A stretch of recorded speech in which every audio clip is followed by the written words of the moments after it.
Muita gente conhece a história da criação em 7 dias, certo? Mas e se a gente descobrisse que tem outra? Pois é, em Gênesis capítulo 2 tem uma segunda história, uma que é bem mais íntima. O foco aqui é totalmente no ser humano. A gente vai acompanhar essa jornada de perto, desde a formação do pó da terra até o paraíso. Vamos lá? Olha só como a história já começa com um ato de criação super pessoal. Não é um comando cósmico à distância, não. É Deus ali com as mãos na massa, literalmente, formando a humanidade do barro e soprando a vida. Bem direto. Esse versículo sozinho já dá o tom de toda a jornada que a gente está prestes a explorar. Então, na nossa primeira parte, vamos ver como a narrativa muda completamente de escala. A gente sai de uma visão do universo inteiro para dar um zoom bem fechado na criação de uma única pessoa.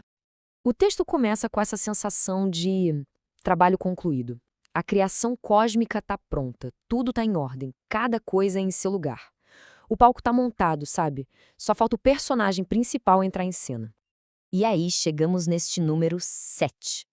O sétimo dia não é só uma pausa. Pelo contrário, é o ponto alto da criação. Deus descansa, não porque está cansado, mas para sinalizar que a obra está completa, está perfeita. E ao abençoar esse dia, ele estabelece um ritmo fundamental para a vida, esse ciclo de trabalho e descanso que define a nossa existência. E aqui, a perspectiva da história vira de cabeça para baixo. A gente está vendo a Terra do ponto de vista do chão, antes da vida como conhecemos começar. Tem água, mas não tem chuva. Tem solo, mas ninguém para cultivar. O texto cria essa sensação de potencial silencioso, de um mundo que está esperando. E aqui está a resposta para essa espera toda. A criação da humanidade é um processo em 3 partes. Primeiro, a matéria-prima, o pó da terra, bem humilde, mostrando nossa conexão com o mundo físico. Segundo, a ação divina, o sopro da vida, algo super íntimo e direto. E por fim, o resultado, uma alma vivente, uma criatura única que une o que é terreno e o que é divino. Ok, com o homem criado, a narrativa agora vai estabelecer o seu ambiente e o seu propósito. A gente entra na segunda parte, o jardim e a única regra que o governa. Este lugar não é um deserto selvagem, não. É um presente. Um jardim plantado de propósito por Deus, lá no Éden. Pensado para ser o lar perfeito. Um santuário cheio de beleza e de sustento. É, literalmente, um paraíso feito sob medida para seu novo morador. E bem no centro desse paraíso, 2 árvores se destacam. A árvore da vida, que representa a existência contínua, e a árvore do conhecimento do bem e do mal. Uma é um símbolo de vida, a outra de um limite. Essa distinção é a chave para absolutamente tudo que acontece depois.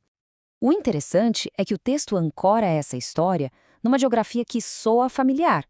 Nomes como Tigre e Eufrates a gente reconhece. Ao descrever esses 4 rios que saem do Éden, a narrativa meio que sugere que esse jardim não é um lugar de fantasia, mas a própria fonte da civilização e da vida na Terra. Então, qual é o papel do ser humano nesse paraíso? Ficar à toa? Não mesmo. É uma parceria ativa. O homem recebe a dupla responsabilidade de lavrar e guardar, ou seja, cultivar e proteger. Ele é o zelador encarregado desse espaço sagrado. Junto com o propósito, vem a primeira regra, e ela é muito simples. A liberdade é quase total. De toda a árvore do jardim comerás livremente. Mas existe um único limite, uma proibição bem clara.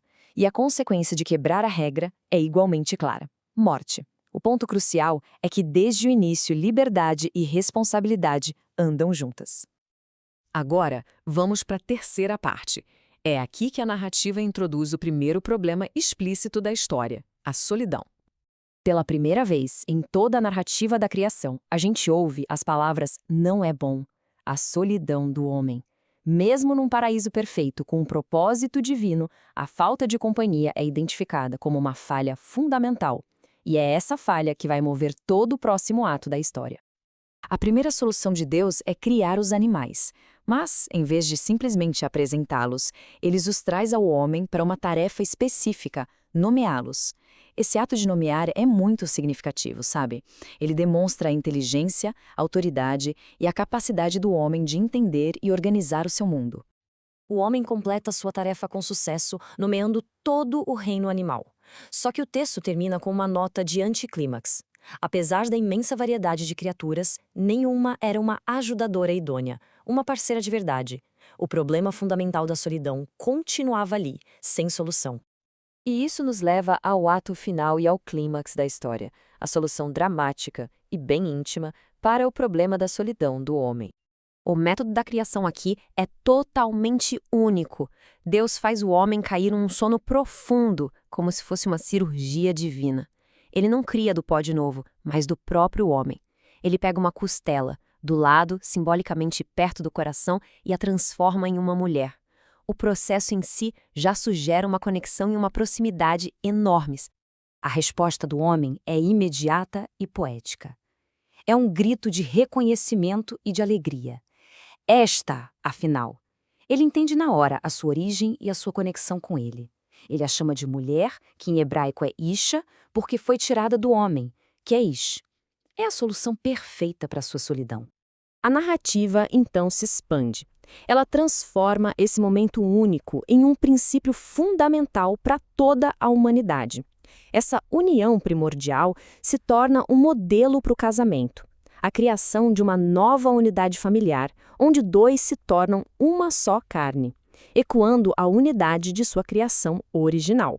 O capítulo termina nesta nota de harmonia e inocência perfeitas. Eles estão nus, completamente vulneráveis um ao outro e ao mundo, mas não sentem vergonha. Isso representa um estado de total transparência e aceitação. É a cena final de um mundo que ainda não estava quebrado. Ao final desta análise, ficamos com essa pergunta.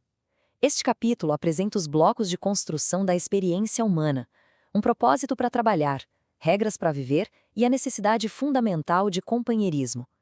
Como esses elementos interagem para formar a base do que significa ser humano, é algo para se refletir.